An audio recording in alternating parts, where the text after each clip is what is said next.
Perpindahanku dan suamiku, Ardi, ke sebuah kota kecil di pinggiran Bukit Tinggi seharusnya menjadi awal yang baru. Kami ingin membesarkan putri pertama kami, Aira, yang baru berumur 2 bulan, jauh dari polusi dan hiruk-pikuk Jakarta.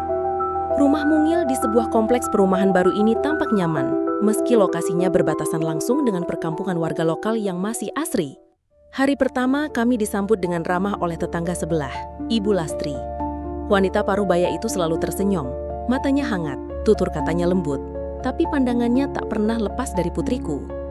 "Wah, sehat sekali ya, pipinya gembil," katanya sambil tertawa kecil. Awalnya aku senang memiliki tetangga seperti dia. Namun seminggu setelah pindah, Aira mulai rewel. Tangisnya di malam hari menjadi-jadi, melengking dan tanpa henti, seolah ia sedang kesakitan. Kami membawanya ke dokter anak terbaik di kota itu. Tetapi dokter berkata tidak ada yang salah. Hanya kolik biasa, Bu, ujarnya. Namun sebagai seorang ibu, aku tahu ini bukan tangisan biasa. Hari-hari berikutnya kondisi Aira semakin mengkhawatirkan. Berat badannya turun, pipinya yang dulu gembil kini tirus, kulitnya pucat, dan di sekitar ubun-ubunnya muncul semburat kebiruan aneh. Yang lebih membuatku resah, tangisnya selalu dimulai tepat setelah azan Isya dan baru reda menjelang fajar. Malam-malamku dipenuhi rasa was-was. Ada bau anyir samar yang sesekali tercium di dalam rumah, seperti bau darah mentah yang tertiup angin. Beberapa kali aku juga mendengar suara seperti kain basah yang diseret di atas genteng. Ardi mengatakan itu mungkin hanya musang atau tikus, tapi aku tahu suara itu berbeda. Suatu sore, aku duduk di teras sambil menggendong Aira. Seorang nenek tua dari kampung sebelah lewat. Langkahnya pelan. Ia berhenti, menatap Aira lama sekali, lalu menarik tanganku dan berbisik. "Jangan bawa bayi keluar menjelang maghrib, Du. Taruh gunting atau peniti di dekat bantalnya. Lindungi ubun-ubunnya." Matanya tampak cemas. Aku menceritakan hal itu pada Ardi. Ia hanya menggeleng dan tersenyum tipis. "Bu, itu cuma mitos." Malam itu tangisan Aira mencapai puncaknya. Tubuhnya panas, nafasnya cepat. Dalam panik, aku teringat kata-kata nenek tua itu. Dengan tangan gemeter, aku mengambil gunting kuku kecil dan meletakkannya di bawah bantal Aira. Jam 2 dini hari, aku terbangun. Sunyi. Aira tidak menangis, tapi keheningan itu terasa salah.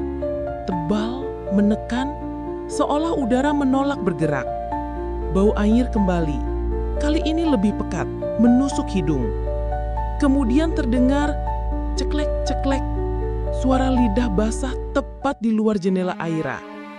Aku merangkak ke arah tirai, membuka sedikit celahnya.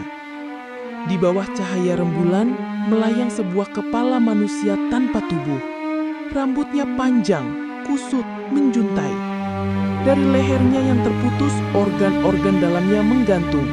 Jantung, paru-paru, usus, berkilauan kehijauan di kegelapan, berdenyut dan merayap di tanah. Seperti tentakel, meninggalkan jejak lendir. Wajahnya, ya Tuhan, wajah itu adalah wajah Ibu Lastri. Matanya menyala merah, bibirnya terbuka menampakkan lidah hitam yang panjang menjilat-jilat seperti kelaparan. Tatapannya bukan padaku, melainkan ke arah jendela kamar Aira. Kepala itu melayang semakin dekat. Organ-organnya bergesekan dengan kaca menimbulkan suara seretan yang selama ini kudengar.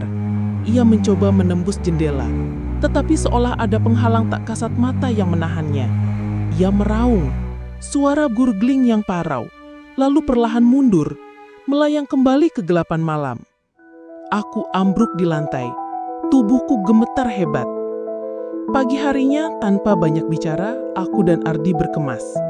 Aku menggendong Aira, Ardi menggenggam kunci mobil. Kami keluar tanpa sarapan, tanpa menoleh ke belakang. Saat mobil melintas di depan rumah sebelah, Ibu Lastri berdiri di teras. Ia tersenyum ramah dan melambai, seolah tidak terjadi apa-apa. Tapi kini, aku tahu apa yang tersembunyi di balik senyum itu. Kami tidak pernah kembali ke rumah itu. Di Jakarta, Aira perlahan pulih. Tapi aku tidak pernah benar-benar tenang lagi. Kadang-kadang, di tengah malam, dari balkon apartemen lantai 20, Aku mencium bau anyir yang familiar terbawa angin.